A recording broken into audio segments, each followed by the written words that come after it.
double eyelids, V-shaped jaw, pale skin. These are just some of the many beauty standards in Korea and the rest of Asia. But what happens when this obsession with beauty goes too far?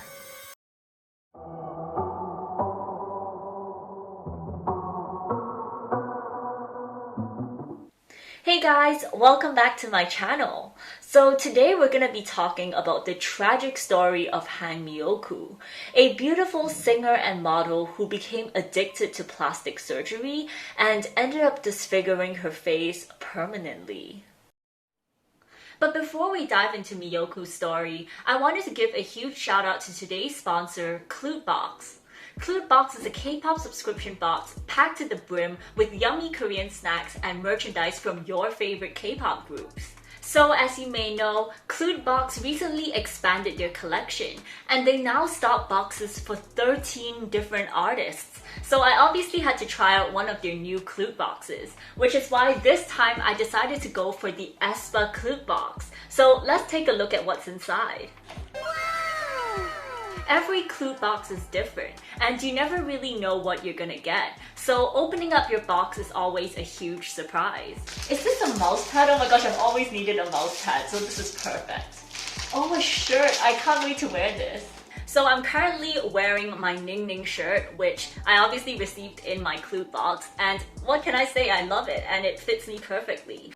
And you know, that's actually one of the things that I love about Clutebox. Not only do you get to pick your favorite group, you also get to pick your bias, your food preferences, and your clothing size. So that ensures that all the merchandise you receive fits you perfectly and suits your preferences and needs. So be sure to check out Clutebox, and don't forget to use code PLOOPY678 for 5% off. And with that out of the way, let's jump right back into the video.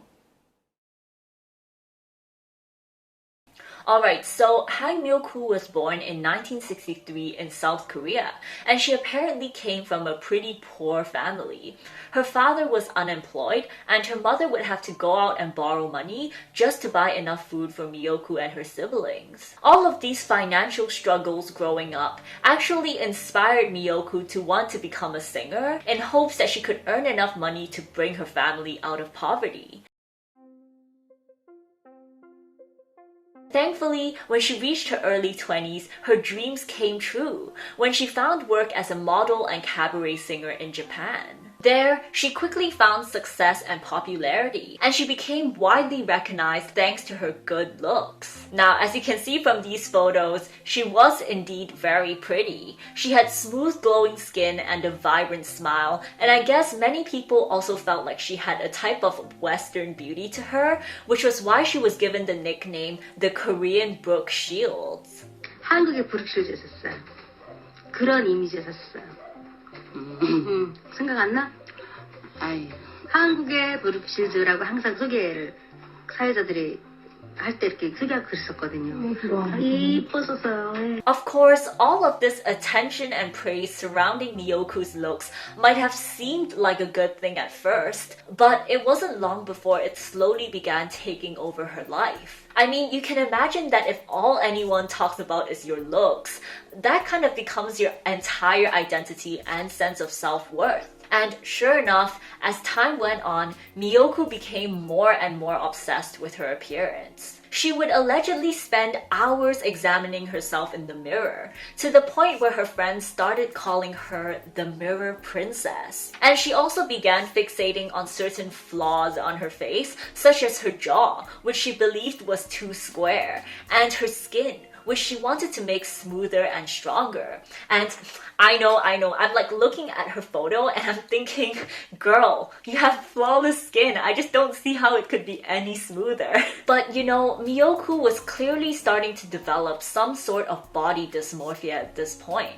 And to make matters worse, she was also approaching her late 20s and she was beginning to feel quite insecure about her age. She believed that she was going to develop wrinkles and felt like it was time that she get some plastic surgery in order to keep up with the newer and younger singers in the industry. 그러니까 동료들을 봤을 때 나보다 더 낫구나 이런 생각이 들었어요. 그래서 그때부터 성형을 하기 시작했어요.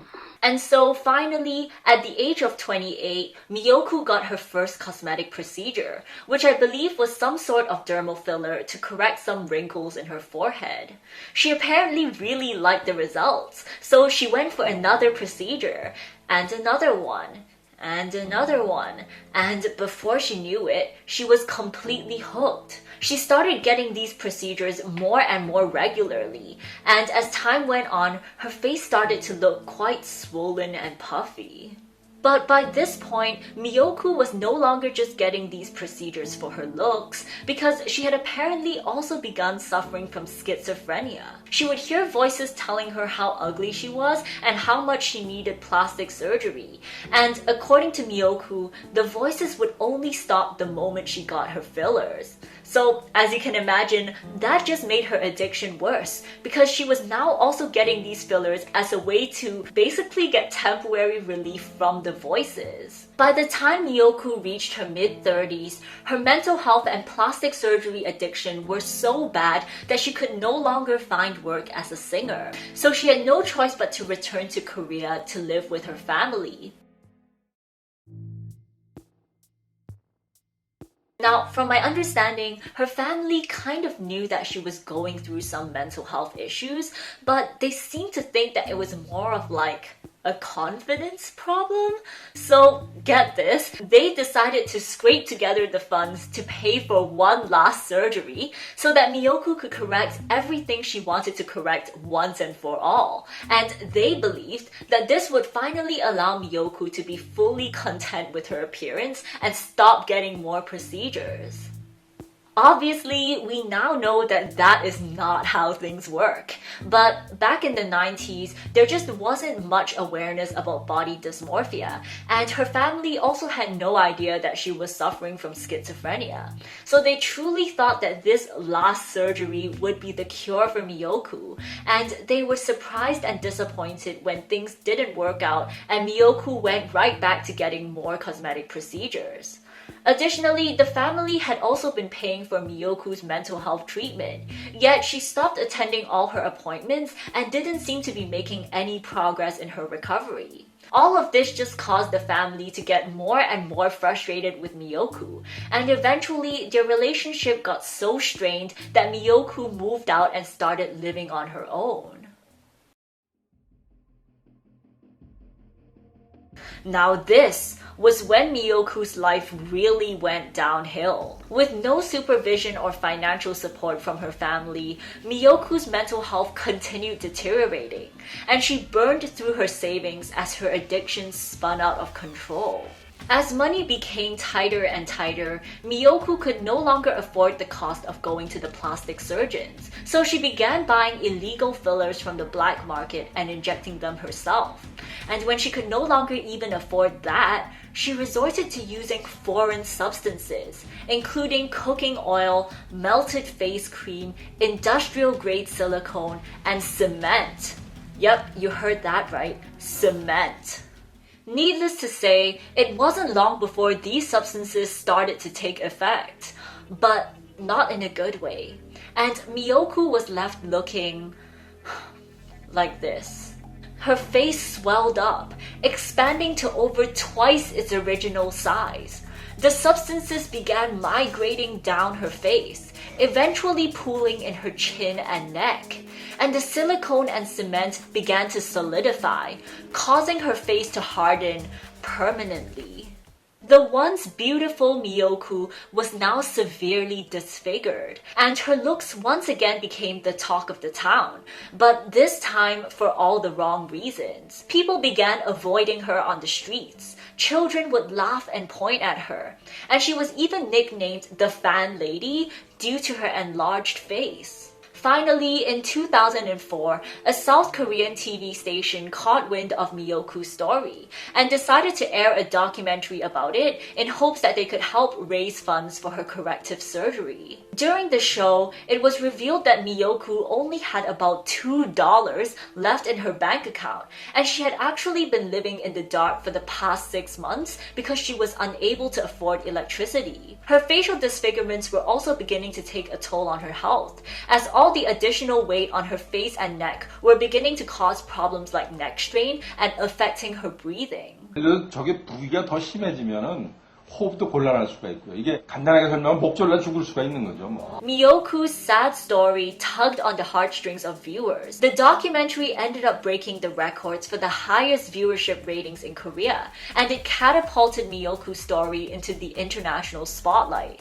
Sympathetic viewers from across the world began donating, and eventually 27 million won was raised to help Mioku with her medical bills.